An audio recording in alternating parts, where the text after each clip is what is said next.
welcome to my channel. In this video, I'm gonna talk about the whole general process of arriving at your family and sort of adjusting and your schedule and just the basic stuff of being an au pair.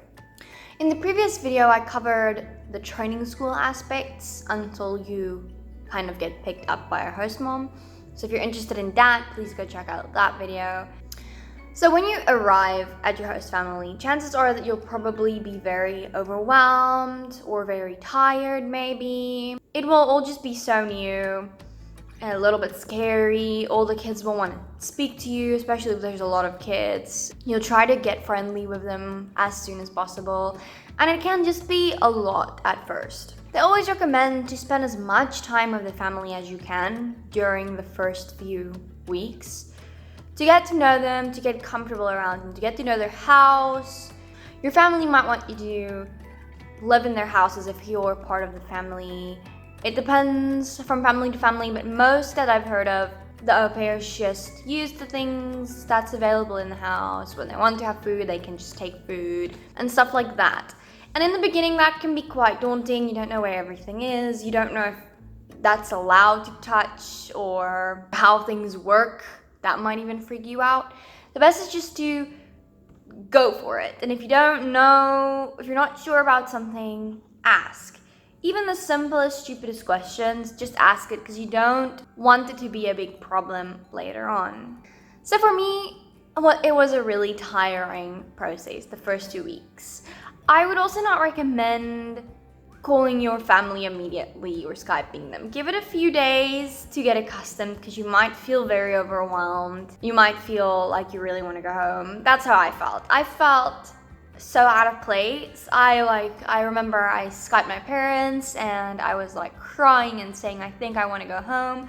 I don't know if I'd be able to do it. I don't know if I'll be able to ever get comfortable with this family. It's a lot. And I mean, you want that support and things from your parents and your friends, but it might just like pull that heartstrings of yours a little bit more. So I would almost give it a little longer time before you actually reach out to your parents or friends or family or whoever is back home. So I also didn't really talk to my family about how I was feeling. I think if I told them that I was feeling very nervous and stressed, they would have been maybe comforting in a way, but I felt like I only had myself because I wasn't sharing enough. But that's just, I feel like that's my personality, or at least at that point it was. I was sort of hidden away. I felt like it was a more professional environment, and I think if I handled it as a more informal environment, like adjustment might have come easier. Yeah, so I was basically scared to say when I was feeling down or when I was sick and things like that. And it was horrible for me. The first 2 weeks, I really, like the third day or something, I was like, no, I can't. But then I just told myself, just calm down. It takes time to adjust, but it takes time to stop missing your family basically and things. Because at the training school and stuff, I wasn't missing anybody back home. I wasn't even thinking about it. I was so busy. But once I got to the family and I had actual time for myself in my room, in the strange place, packing up my stuff suddenly that I know this is gonna be a year, then it suddenly hit me and I started feeling really homesick. So I told myself, give yourself 2 weeks. After 2 weeks, if you still feel exactly the same way, still as nervous, still as if you will never adjust, then maybe consider talking to your LCC, because that might mean that the family is actually not right for me or that the process is not right for me. But I didn't want to think that because I went through all this stuff and money to get there. I didn't want to think that maybe this program isn't for me. So after 2 weeks, I actually did calm down and I actually got so used to it. I would say after 2 weeks, you won't imagine how much changed from like the first day you arrive until after 2 weeks. Because I got the weekend off, but you basically start immediately the next Monday, you start working. And once you get sort of into that rhythm, you start knowing, okay, I have to like actually get engaged into lives and drive the kids around, then it actually starts getting much easier. So now what I recommend to people is, if you're feeling nervous, a lot of people say, no, I want to change families for me. I say just at least 2 weeks, because emotions might play a really big factor in how you're feeling, so you want to sort of level yourself out first. Another thing about like adjusting in these first few weeks is to know that the kids might be extra tempered, I'd say.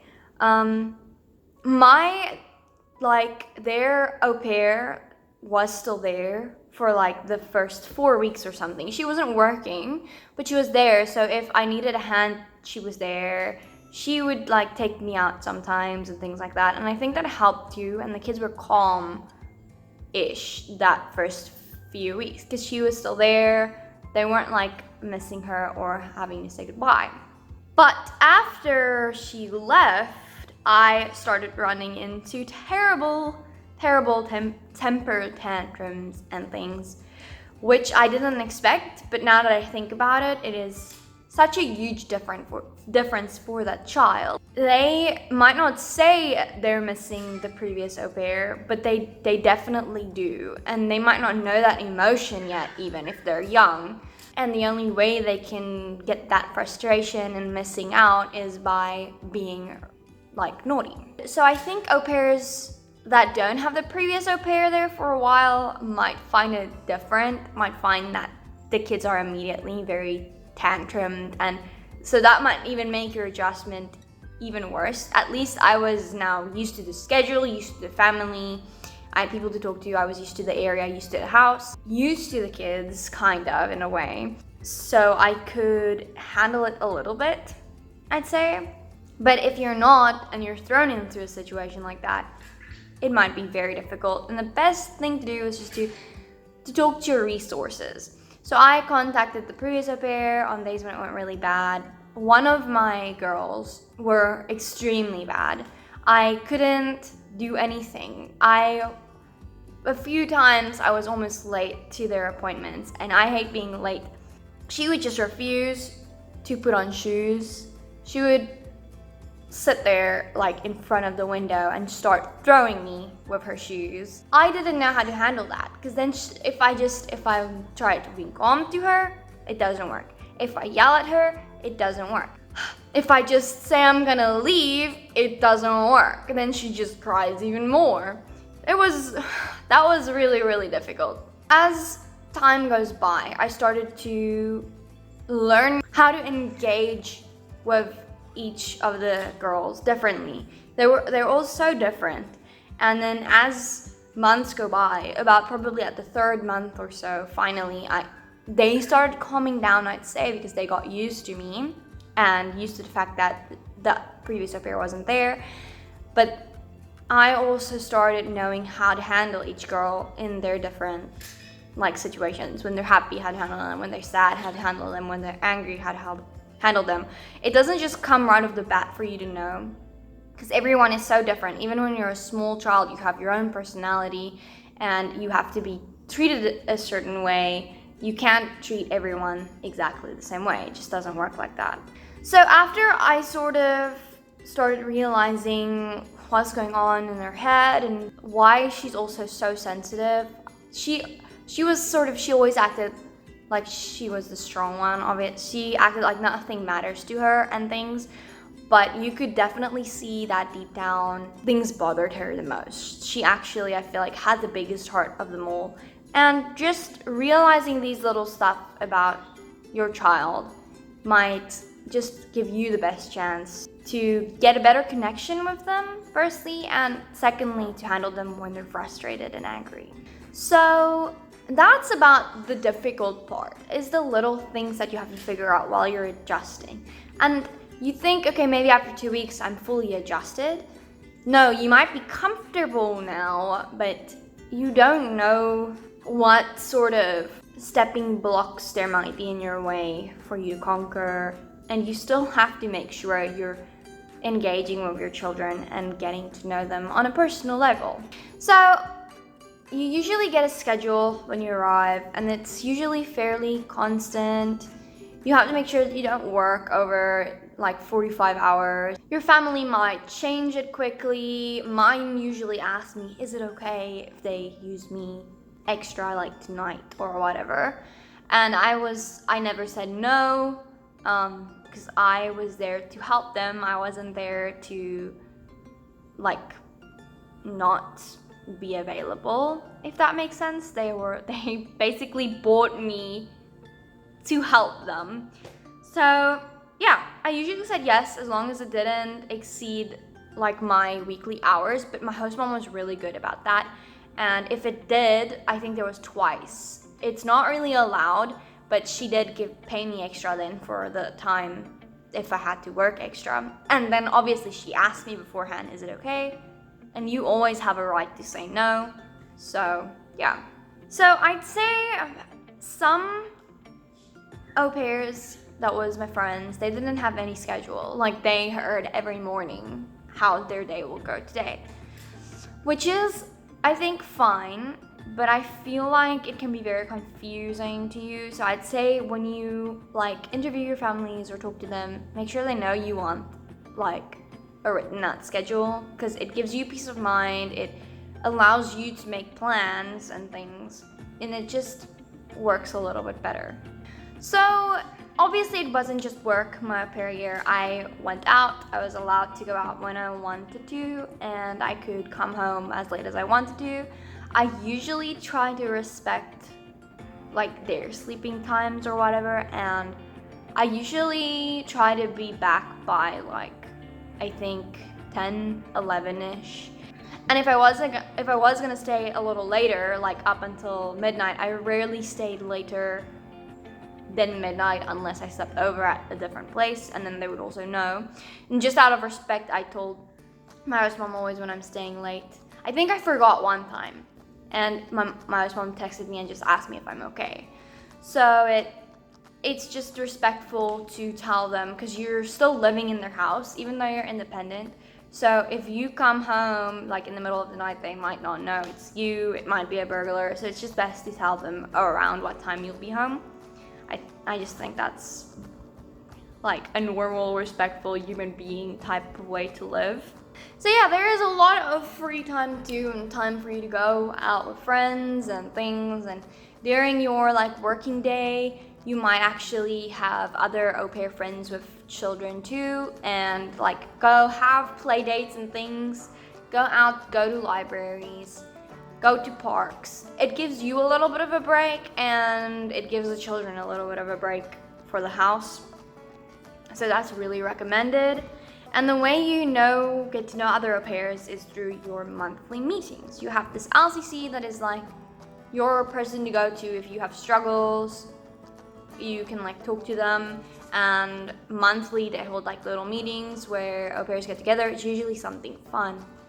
We did like ice skating once. We did bring food from your home country. We did a cornfield thing once. Lots of different like little small things that was fun. This is also the person you talk to when you have more technical questions, like exactly how many credits do I need? Is this the right method to go through getting credits? Things like that.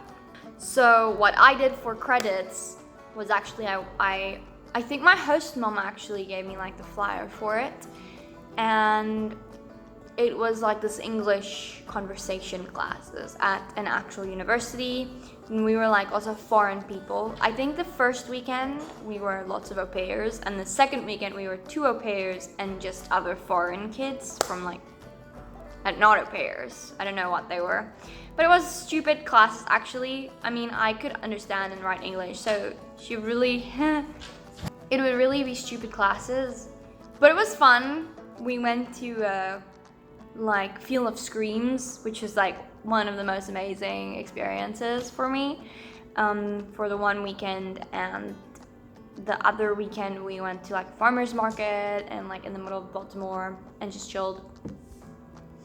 But there are different other ways you can get your credits. There are like history things and like travel things, but they're usually very expensive.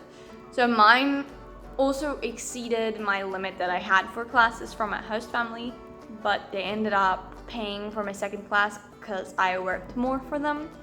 So yeah, I think my classes were one of the more inexpensive classes there was. So just know that you might have to pay out of pocket for at least one of the trips or classes you do for your 3 credits if you don't get 6 credits off the bat. Now I can actually say now, vacations, I mean, the one vacation I took, I stayed at the house, I did volunteer work at the church, and I just chilled because the family went to sea and I didn't have any plans made. And the other weekend, I went over Christmas actually with my boyfriend at the time, and we went to meet his parents and family, and we held Christmas in Ohio. So we went on a little road trip. That was my vacations even, but I don't know, that wasn't even the most thrilling part of my experience. I'd say weekends and things I went to do over weekends was way more fun than my actual vacations that I took. If you have any more questions, please ask me. The next video will be about the biggest mistakes I made. Every au pair makes mistakes and how to handle them, and yeah, just so you know you're not alone, that I wasn't perfect. Nobody is. I think I was like the least perfect au pair out there, I think. Yeah, I did my best, but you can't really know, you can't really compare yourself to others. So, yeah. So I'll see you there, hopefully.